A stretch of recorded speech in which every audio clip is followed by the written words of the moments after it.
તો દોસ્તો સૌપ્રથમ સમાચારની વાત કરીએ તો હવામાન નિષ્ણાત અંબાલાલ પટેલની મોટી આગાહી। ગુજરાત અને મુંબઈમાં આ તારીખથી પડશે ચોમાસાનો વરસાદ। તો દક્ષિણ ગુજરાતમાં થશે 12 મેઘ ખાગા। જી હા દોસ્તો, હવામાન નિષ્ણાત અંબાલાલ પટેલના જણાવ્યા મુજબ મુંબઈમાં સારા એવા વરસાદના એંધાર મજબૂત દેખાઈ રહ્યા નથી। જોકે શહેરમાં વરસાદી ઝાપટા પડી રહ્યા છે, પરંતુ નોંધપાત્ર અને વ્યાપક વરસાદની આગાહી 18 જૂન બાદ વર્તાઈ રહી છે। તેમના જણાવ્યા અનુસાર 16 જૂન પહેલા દક્ષિણ ગુજરાત, દક્ષિણ સૌરાષ્ટ્ર તેમજ મધ્ય ગુજરાતના કેટલાક વિસ્તારમાં સમયગાળા દરમિયાન ચોમાસું વધુ સક્રિય બનવાના સંકેતો છે। તો આગાહી અનુસાર 23 થી 27 જૂન વચ્ચે ગુજરાતના અનેક વિસ્તારમાં સારો વરસાદ થઈ શકે છે। સાથે જ મુંબઈ અને મહારાષ્ટ્રના કેટલાક વિસ્તારમાં અતિભારે વરસાદ થશે। તો દક્ષિણ ગુજરાતના કેટલાક વિસ્તારમાં અતિવૃષ્ટિ જેવી પરિસ્થિતિ સર્જાઈ શકે છે। આ સમયગાળામાં ભારે અથવા વ્યાપક વરસાદની શક્યતા ઓછી છે।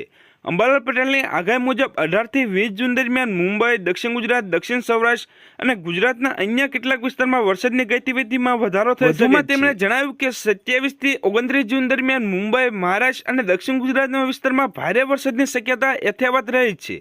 તો અંબાલાલ પટેલના જણાવ્યા અનુસાર 29 જૂનથી 7 જુલાઈ વચ્ચે ગુજરાત સહિત દેશના અનેક વિસ્તારમાં સારો વરસાદ થઈ શકે છે। જોકે હવામાન બનતા વિવિધ પરિબળોના કારણે ચોમાસામાં ગતિવિધિમાં થોડો વિક્ષેપ પણ આવી શકે છે। બીજા હવામાન નિષ્ણાત પરેશ ગોસ્વામીની આગાહી પર વાત કરવામાં આવે તો ચોમાસું 4 દિવસથી એક જ જગ્યાએ અટક્યું છે। ગુજરાતમાં 15 જૂનની આસપાસ દસ્તક દેશે। જ્યાં દોસ્તો નૈઋત્યનું ચોમાસું મહારાષ્ટ્ર અને દક્ષિણના ભાગોમાં પહોંચી ગયા બાદ નિષ્ક્રિય થઈ ગયું છે। છેલ્લા 4 દિવસથી ચોમાસું 1 ઇંચ પણ આગળ વધ્યું નથી। બીજી તરફ દક્ષિણ ગુજરાતને બાદ કરતા રાજ્યના મોટાભાગના અસહ્ય ઉકળાટ અને બફારોનું જોર યથાવત રહ્યું છે। જોકે આગામી 48 કલાક બાદ ચોમાસું પૂર્ણ ગતિ પકડે તેવી શક્યતા સેવાઈ રહી છે। હવામાન નિષ્ણાત પરેશ ગોસ્વામીએ આગાહી કરી છે કે 8 જૂને ચોમાસું મહારાષ્ટ્રના દક્ષિણ ભાગ સુધી પહોંચ્યા બાદ નિષ્ક્રિય થઈ ગયું છે। તો અંબાલાલ પટેલની આગાહી પ્રમાણે પશ્ચિમી વિક્ષોભના કારણે ચોમાસાને લાગી બ્રેક। તો ગુજરાતમાં 23 જૂન પછી મેઘરાજાના થશે પધરામણી। અત્યારે બંગાળની ખાડી કે અરબસાગરમાં કોઈ સિસ્ટમ સક્રિય ન હોવાના કારણે મોન્સૂનમાં બ્રેક લાગી છે।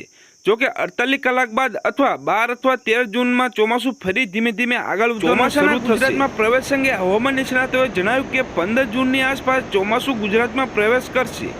જોકે શરૂઆતના તબક્કામાં વરસાદની તીવ્રતા વધારે નહીં હોય। આ સમયે સૌરાષ્ટ્ર અને દક્ષિણ ગુજરાતમાં મર્યાદિત વિસ્તારમાં વાવણી લાયક વરસાદ થઈ શકે છે। જોકે 22 થી 25 જૂનના સમયગાળા દરમિયાન ચોમાસું વધુ સક્રિય થશે। જ્યારે જૂન મહિનાના અંતમાં એટલે કે 28 જૂનના આખા ગુજરાતમાં ચોમાસું બેસી જશે। તો આ તબક્કામાં વાવણી લાયક વરસાદ થઈ શકે છે। જોકે દર વર્ષની તુલનાએ આ વર્ષે જૂન મહિનામાં ઓછો વરસાદ પડવાની સંભાવના છે। ચોમાસાની સ્થિતિ અંગે વાત કરવામાં આવે તો હાલમાં વેસ્ટર્ન ડિસ્ટર્બન્સ અને સાયક્લોનિક સર્ક્યુલેશન સક્રિય થવાના કારણે સૌરાષ્ટ્રના કેટલાક ભાગો જેમ કે ભાવનગર, અમરેલી, ગીર સોમનાથ અને દક્ષિણ ગુજરાતમાં ગાજવીજ અને પવન સાથે હળવાથી મધ્યમ વરસાદ પડવાની આગાહી વ્યક્ત કરવામાં આવી છે। તો આ આગાહીનો સમયગાળો 14 થી 16 જૂન સુધીનો છે। તો દોસ્તો ફટાફટ બીજા સમાચારની વાત કરવામાં આવે તો 13 અને 14 જૂને આટલા વિસ્તાર થઈ જાવ સાવધાન। જ્યાં દોસ્તો છોટાઉદેપુર, નર્મદા, સુરત, તાપી, નવસારી, વલસાડ જિલ્લામાં છૂટાછવાયા સ્થળે હળવાથી મધ્યમ વરસાદ પડવાની શક્યતા છે। જ્યારે 15 થી 16 જૂનના રોજ ભાવનગર, અમરેલી, સુરત, નવસારી, નર્મદા, વલસાડ, ડાંગ, તાપી, છોટાઉદેપુર જિલ્લામાં છૂટાછવાયા સ્થળે હળવાથી મધ્યમ વરસાદ થવાની શક્યતા છે। 17 જૂને પણ આટલા વિસ્તારમાં ભારે વરસાદની શક્યતા। દાહોદ, ગીર સોમનાથ, અમરેલી, ભાવનગર, સુરત, નવસારી, નર્મદા, વલસાડ, તાપી, ડાંગ, છોટાઉદેપુર જિલ્લામાં છૂટાછવાયા સ્થળે હળવાથી મધ્યમ વરસાદ થવાની શક્યતા છે।